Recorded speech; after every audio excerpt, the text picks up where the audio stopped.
observasi PM kepala sekolah dengan beberapa tema. Itu tema pertama, refleksi pengelolaan kurikulum satuan pendidikan SD Negeri 30 Langitaya. Tema untuk waktu dan tempat saya persilakan Pak.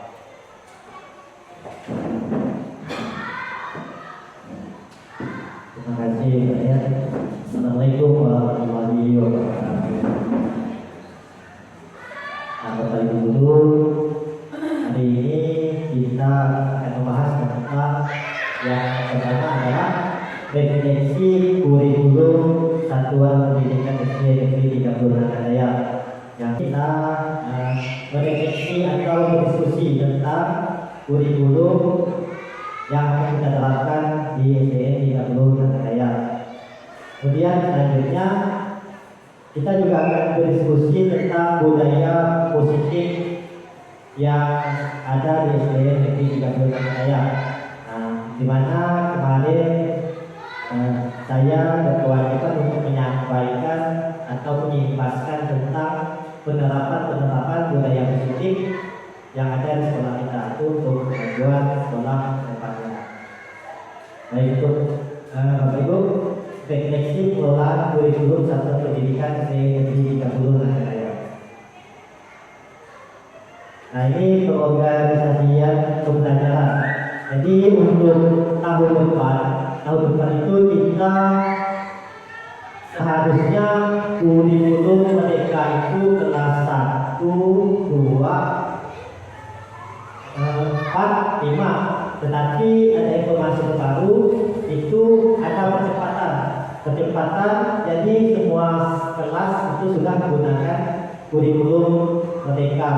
Jadi untuk kurikulum kita tahun pelajaran baru nanti 2024 dan 2025 itu kita semua kelas sudah menggunakan kurikulum mereka. Akan di tahun 2025 yang akan datang. Kemudian seperti biasa di kurikulum mereka itu kita ada yang namanya pembelajaran intrakurikuler dan ada yang namanya pembelajaran ekstrakurikuler. Yang intrakurikuler itu adalah yang pertama pengorganisasian pembelajaran SD 30 Langitaya fase A. Jadi fase A ini untuk tahun yang akan datang itu kelas 1 dan kelas 2. Kemudian fase B itu kelas 3 dan kelas 4. Dan fase C itu adalah kelas 5 dan kelas 6. Jadi kita sudah memiliki 3 fase nantinya. 3 fase. Nah, di dalam kurikulum mereka fase A itu kelas 1 dan kelas 2. Jadi kalau siswa-siswa yang memiliki masalah atau memiliki terlambat misalnya dalam hal membaca, itu wajib untuk naik ke kelas 2 karena dia masih di dalam satu fase. Nah, untuk dia pindah ke fase berikutnya dari fase A ke fase B atau dari kelas 2 ke 3, nah itu kemarin dari informasi yang saya peroleh itu kalau ada yang susah untuk naik, nah itu bisa ditahan. Tetapi kalau dalam satu fase itu wajib dinaikkan. Begitu informasinya.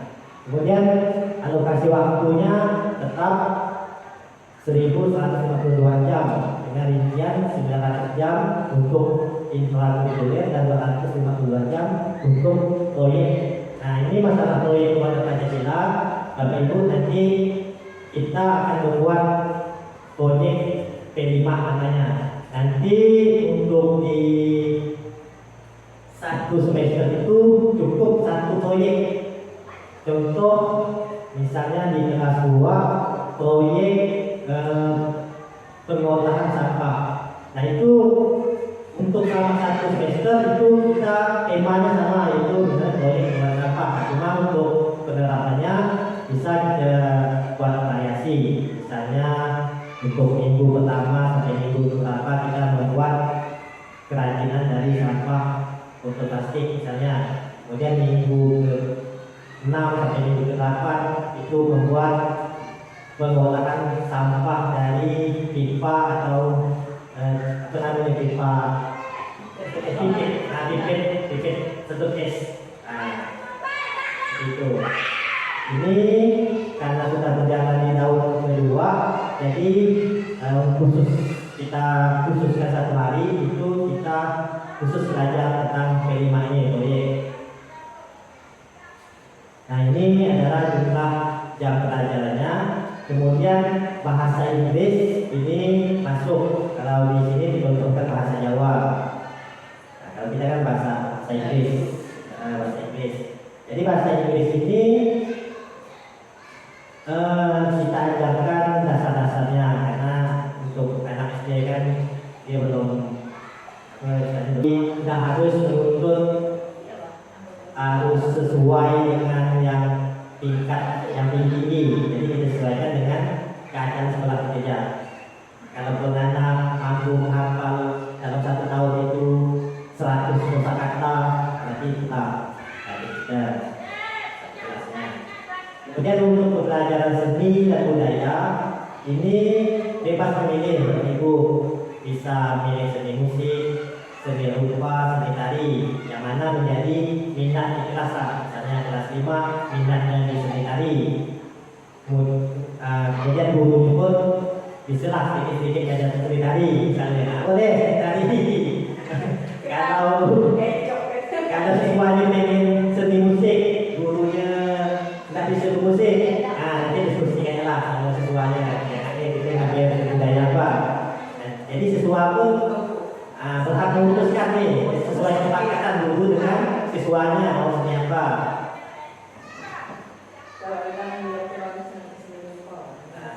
Seni rupa.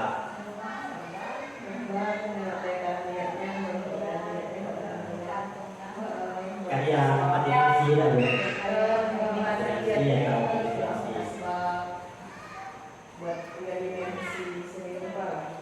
nah ini yang kelas B, ini yang kemarin kan kelas 4, sekarang ditambah menjadi kelas 3 dan 4 sekarang itu yang kelas B.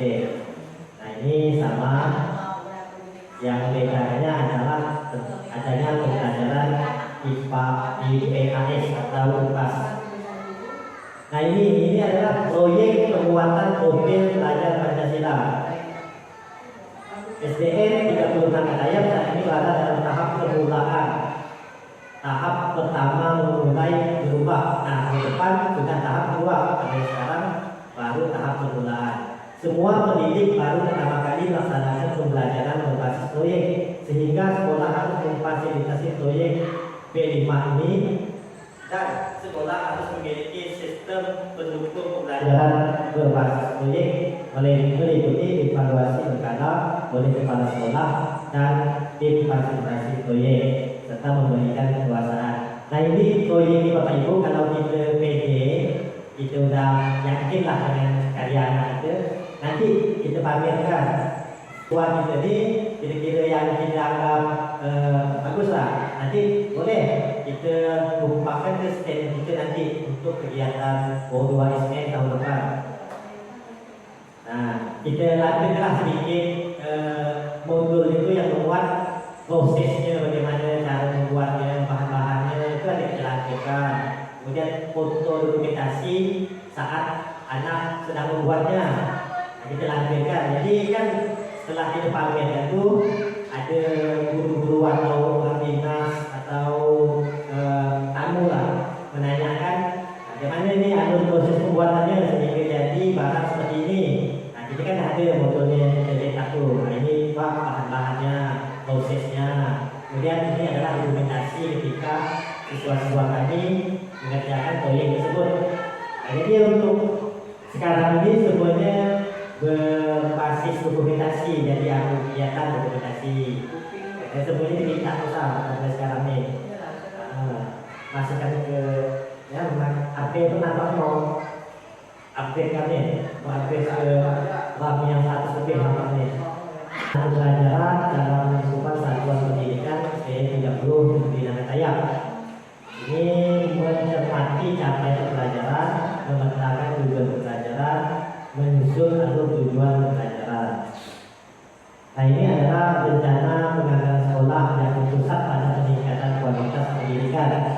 Nah, ini adalah rencana penggunaan dana terus reguler tahap 1 periode bulan Januari sampai Juni tahun 2024, di mana jumlah dana 23.735.000 ini untuk pembiayaan penerimaan peserta didik baru itu 560.000. Kemudian pengembangan perpustakaan untuk tahap ini belum ada, kemudian strategi reguler belum ada, kemudian asesmen dan evaluasi 1.692.000, administrasi kegiatan sekolah 7.707.800, pembiayaan pengembangan nutrisi guru dan tenaga pendidikan 1.402.200, pembiayaan anggaran jasa 312.000, pemeliharaan sarana dan prasarana 910.000, kemudian penyediaan alat multimedia pembelajaran 1.545.000, kemudian pembayaran hormon segala macam